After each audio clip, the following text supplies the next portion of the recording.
Баршаңызға қайырлы күн, құрметті менің оқырмандарым, каналыма қош келдіңіздер. Бүгін сіздерге таңғы асқа тез әрі оңай дайындалатын панкейктің рецептісін ұсынғалы отырмын. Ал ендеше бастайық. Таза ыдысымызға айран, соданы салып араластырып аламыз. Барлық қажетті ингредиенттердің мөлшерін көру үшін описанияға өтіңіздер.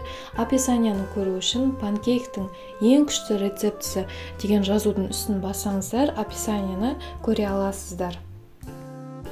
Ал енді үстінен бір жұмыртқамызды саламыз. Жұмыртқамыз жақсылап араласқан соң, үстінен 2 ас қасық қантты салып, тағы да араластырып аламыз. 3 ас қасық сұйық майымызды да құйып араластырып аламыз. Електен өткізілген ұнымызды 3 бөлікке бөліп, жақсылап араластырып аламыз. Ең бастысы, ұн түйіршіктері қалмау қажет.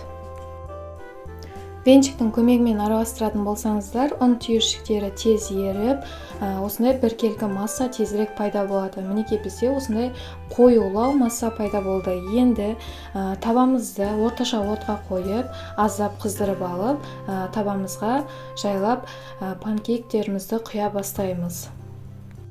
Табаны өте қатты отқа қоймаңыздар, өйткені панкейктардың беттері қызарып пісіп, ортаңғы бөлігі піспей қалуы мүмкін.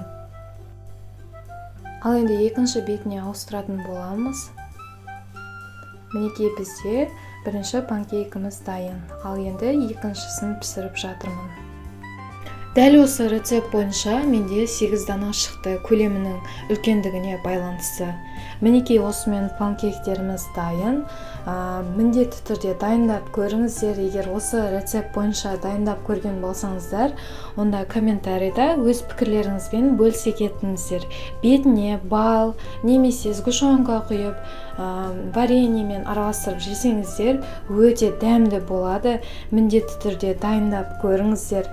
Баршаларыңызға ас болсын.